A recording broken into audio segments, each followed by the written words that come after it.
उसके लिए बहुत बहुत धन्यवाद। तो मैं एक न्यूरोलॉजिस्ट हूँ और पार्किंसन डिजीज और मूवमेंट डिसऑर्डर स्पेशलिस्ट हूँ। मेरी बेसिक क्वालिफिकेशन पीडियाट्रिक्स में थी, बट उसके बाद मैंने अडल्ट न्यूरोलॉजी में अपना आगे का क्वालिफिकेशन किया है। तो जो भी अडल्ट न्यूरोलॉजिकल प्रॉब्लम्स होते हैं हम लोग उसको डील करते हैं। तो बेसिकली आज मैं आपके साथ जो डिस्कस करना चाहती हूँ, आप सब लोग बहुत क्वालिफाइड हैं, तो बेसिक नॉलेज आप लोगों को सबको न्यूरोलॉजिकल प्रॉब्लम्स के बारे में होगी। बट जो कुछ बातें हैं जो हमको कॉमनली जब हम पेशेंट्स के साथ इंटरैक्ट करते हैं तो ऐसा लगता है कि ये जानकारी पेशेंट्स को नहीं है और हम उनको कॉमनली अवेयर कराते हैं। तो हर एक बीमारी के बारे में कुछ ऐसे पॉइंट्स जो मुझे लगता है कि ज़्यादातर लोगों को नहीं पता होते, वो मैं आपके साथ शेयर करूँगी। और उसके बाद अगर किसी भी बीमारी के बारे में आपको कुछ भी जानकारी लेनी हो जो न्यूरोलॉजी से पर्टेनिंग हो, तो आप प्लीज़ मेरे से क्वेश्चंस पूछ सकते हैं। तो न्यूरोलॉजिकल प्रॉब्लम्स होते क्या क्या है, क्या क्या प्रॉब्लम्स होने से आपको कोई न्यूरोलॉजिस्ट के पास में जाना चाहिए। तो हम लोग न्यूरोलॉजिकल प्रॉब्लम्स को दो हिस्सों में डिवाइड कर देते हैं। एक मेजर न्यूरोलॉजिकल प्रॉब्लम्स होती हैं और एक माइनर न्यूरोलॉजिकल प्रॉब्लम्स होती हैं। तो मेजर न्यूरोलॉजिकल प्रॉब्लम्स में सबसे पहले आता है स्ट्रोक यानी कि लकवा, जो बहुत कॉमनली होता है आजकल। जितना सीनियर लोगों में मिल रहा है उतना ही जूनियर मतलब कि यंग लोगों में भी पाया जा रहा है। आजकल ये एक एपिडेमिक की तरह फैल रहा है क्योंकि हमारे लाइफस्टाइल बहुत ज़्यादा इस तरीके के हो गए हैं कि वो हमको कंपेल करते हैं। एक सेडेंटरी लाइफस्टाइल होता है, 12-12 घंटे कुर्सी पे बैठना पड़ता है, खाने पीने की हैबिट्स अच्छी नहीं होती हैं। तो पहले जो बीमारी सिर्फ 60+ लोगों में पाई जाती थी, आजकल वो यंग जनरेशन में भी पाई जा रही है। तो एक होता है स्ट्रोक, फिर उसके बाद होता है डिमेंशिया, जिसको स्मृति भ्रंश भी बोलते हैं कि मेमोरी टाइम के साथ में फेड होने लगती है। तो वो डिमेंशिया रिलेटेड प्रॉब्लम्स होती हैं। फिर होते हैं हमारे मूवमेंट डिसऑर्डर्स जैसे पार्किंसन डिजीज। पार्किंसन डिजीज जो है अभी आज इस टाइम पे दुनिया में, पूरी दुनिया में second most commonly growing neurological problem है न्यूरोडीजेनरेटिव डिसऑर्डर्स में। इतनी तेजी से पार्किंसन का नंबर बढ़ता चला जा रहा है कि अगर आप अपने आसपास देखें तो हर एक फैमिली में से कोई ना कोई आपको ऐसा मिल जाएगा व्यक्ति जिनको पार्किंसन डिजीज है, जो डायग्नोज है, या अगर डायग्नोज नहीं है तो उनको उसके सिम्टम्स हैं, जैसे कि धीरे चलना, हाथों में कंपन होना। तो ये सब पार्किंसन डिजीज के लक्षण होते हैं, जिसके बारे में मैं और एलैबोरेट करके बताऊंगी। तो ये सब जो है ये कॉमन मेजर न्यूरोलॉजिकल प्रॉब्लम्स है। इसके करिए जिस पे तसल्ली से आपको जिसमें सुख हो रहा हो उसमें आप बैठो। बाद के लोगों ने फिर शंकराचार्य ने ब्रह्मसूत्र भाष्य में जरूर 2-3 आश्रमों के नाम लिखे, जगतगुरु श्री शंकराचार्य ने। मैं थोड़ा विषयांतर हो गया, योग पे आ जाता हूँ। अब ये योग को इतने लोगों ने समझा दिया, योग क्या है, योग क्या है, योग क्या है, और बिल्कुल भिड़े पड़े हैं लोग बाग योग, जहां देखो वही योगी। हम लोग तो संस्कृत यूनिवर्सिटी में 300 छात्र सालाना ऐसे ही निकाल रहे हैं योगाचार्य, भगवान जाने पढ़ रहे हैं नहीं पढ़ रहे हैं, राम जी जाने। लेकिन वो योग का जो चक्कर है वो ये है, पतंजलि ने तो योग को सीधा सा बहुत सूत्रात्मक, सूत्र उसी को कहते हैं जो छोटा हो। इतना बड़ा बना दे तो वो H2O कहते हैं, पानी का सूत्र हो गया, पता चल गया भाई हाइड्रोजन ऑक्सीजन मिला दो, ये हो गया छोटा। इसीलिए सूत्र को कहा गया, फॉर्मूला का मतलब ये जो बहुत छोटा हो। तो पतंजलि ने तो बहुत सूत्रात्मक रूप से योग को डिफाइन कर दिया और कह दिया भाई जो चित्त की चंचलताएं हैं उनको रोक देना योग है। योगा चित्त वृत्ति नाम निरोधा, निरोधा अवरोध है। अब निरोध का मतलब रोक देना, अवरोध। लेकिन श्री कृष्ण ने कहा भाई तुम तो पतंजलि हो, मैं तो परमेश्वर। तो उन्होंने बड़ा एक श्लोक बोल दिया अनुष्टुप छंद, और वह श्लोक बड़ा जोरदार है, उनका योग बड़ा जोरदार है। वैसे योगी कोई बन जाए तो और तो नहीं, लेकिन 10-20-30% अस्पतालों में संख्या बिल्कुल जरूर कम हो सकती है। ये गीता का वो है, ये एक श्लोक ये तो यहाँ लिखवा देना चाहिए सर, मेरा तो आग्रह है फोर्टिस वालों का। आपको ये गीता का एक श्लोक, संस्कृत में वो आती नहीं है किसी को, हिंदी और अंग्रेजी अनुवाद में जाता हूँ संस्कृत विश्वविद्यालय वालों को। सर आजकल हमारे यहाँ अकाल पड़ा हुआ है संस्कृत नहीं बोलने वालों का, हमारे यहाँ थी। तो यहाँ आम लोगों को तो हिंदी अंग्रेजी। भगवान श्री कृष्ण योग को डिफाइन कर रहे हैं, वो कह रहे हैं युक्ताहार विहारस्य युक्त चेष्टस्य कर्मसु युक्त स्वप्नावबोधस्य योगो भवति दुःखा। भगवान कह रहे हैं जो योग है वह तो दुःखहार है, दुःखम हंति, दुख को जो मार दे उसी को योग कहते हैं। घुटने का दर्द ठीक कर दे वो योग नहीं है। भगवान ने कहा दुख को जो नष्ट कर दे उसको योग कहते हैं। यहाँ एक चीज जानने की है, भगवान ने दुख शब्द का प्रयोग किया, दुख को जो मार दे, तो फिर भगवान ने दुख किसको कहा ये भी तो भगवान को बताना पड़ेगा ना।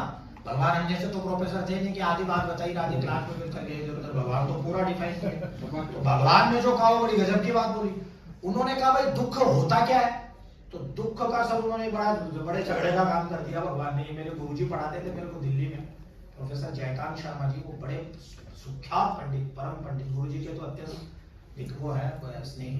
तो ये बात कहते थे कि श्री कृष्ण को पूछा, कोई आदमी मकान बना लेता है 200-500 गज में, तो ढूंढता रहता है हमारा कोई अच्छा सा नाम बताओ, मकान का नाम रखेंगे।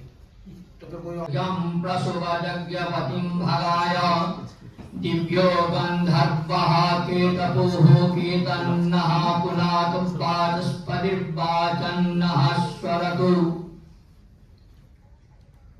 सभा के नमः सभाभ्यः सभापतिभ्यश्च सभाध्यक्ष श्री राजेश्वर सिंह जी, निर्वाचन आयुक्त राजस्थान, और सबसे विशिष्ट हमारे जो मित्र छोटे भाई कौशलेंद्र दास जी, और सामने में बैठे हुए जो प्रबुद्ध श्रोतृगण। कभी यह भाव नहीं आना चाहिए जो एक वक्ता श्रेष्ठ होता है और श्रोता कम होता है, ऐसा नहीं है।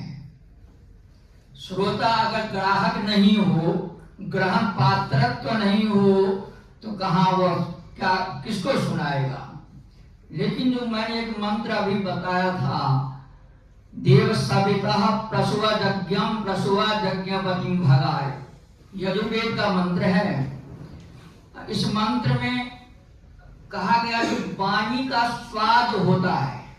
जो एक वक्ता बोलता है उसमें स्वाद है या नहीं है, इसका निर्णय कैसे हो। था और थोड़ा बहुत अध्यात्म में मेरी प्रवृत्ति थी, थोड़ी बहुत ही आज भी है। आध्यात्मिक विकास हुआ नहीं जैसे पंडित जी लोगों का हो गया है। लेकिन हमारे मन में ये विचार आता था कि ये जो आपके रमण महर्षि हैं, ये 7 साल की उम्र में सन्यासी बन गए। स्वामी विवेकानंद जो है वो 32 साल का तो पूरा जीवन था, 12-14 साल में उनका भी वैराग्य की तरफ वो उन्मुख हो गए। रमण महर्षि भी 7-8 साल में सन्यासी हो गए।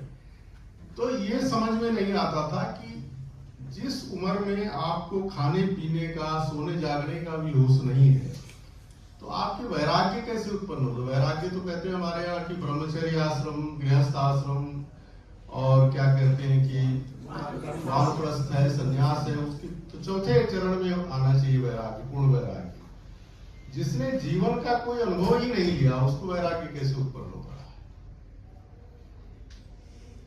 तो बनारस में एक अवगढ़ थे संत, उनसे हमने चर्चा की तो उन्होंने कहा कि आप उपनिषद पढ़िए, उनमें आपके सारे सवालों का जवाब मिल जाएगा। कठोपनिषद के 2 श्लोक जो है वो मुझे लगता है कि वो भारतीय जो हमारी संस्कृति है उसका एक तरह से सार संक्षेप है, और गीता भी जो है उसी का विस्तार है। पहला तो एक नायमात्मा प्रवचनेन लभ्यो न मेधया न बहुना सुतेन यमे वैसे वृणते तेन लभ्यो यस्यैष आत्मा विवृणते तनुस्व। कि वो जो परमपिता परमात्मा है वो न मेधया, मेधा से प्राप्त नहीं होता है, न बहुना सुतेन, न बहुत शास्त्रों के अध्ययन से उपलब्ध होता है।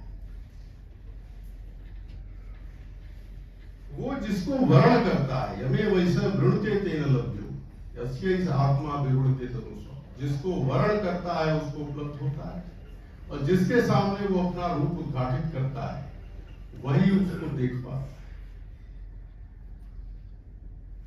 यही वजह है कि बड़े बड़े जो फिलॉसफी के हेड ऑफ डिपार्टमेंट हैं वो जो है वैराग्य की तरफ उन्मुख नहीं होते, वो संन्यास की तरफ उन्मुख नहीं होते। उनको वाइस चांसलर नहीं बनाओ तो उनको डिमेंशिया हो जाता है। लेकिन जो कबीर है, जो आपके नानक है, जो दादू है, जो मीरा है, जो रैदास है, जिन्होंने कोई पढ़ाई लिखाई नहीं, अभी शास्त्री की बात कर रहे थे, दोनों परंपराओं की बात कर रहे थे, ज्ञानियों की और तत्वदर्शियों की। तो इनको कैसे भगवान उपलब्ध हो जाते हैं। इन्होंने तो कोई पढ़ाई लिखाई की नहीं, परमात्मा ने चुना उनको, उनका वर्णन किया। और आगे भी है उसमें कि अणोरणीयान महतो महियान आत्मा सिजंतो निहितो उभायाम तमक क्रतु पश्यति मीत सोको धातु प्रसादान महिमान, कि वो जो परमपिता परमात्मा है वो सूक्ष्म से सूक्ष्म है और विशाल से विशाल है, और वो मनुष्य के हृदय प्रदेश में विराजमान है। और वो कैसे प्राप्त होता है, उसकी महिमा का कैसे अनुभव होता है?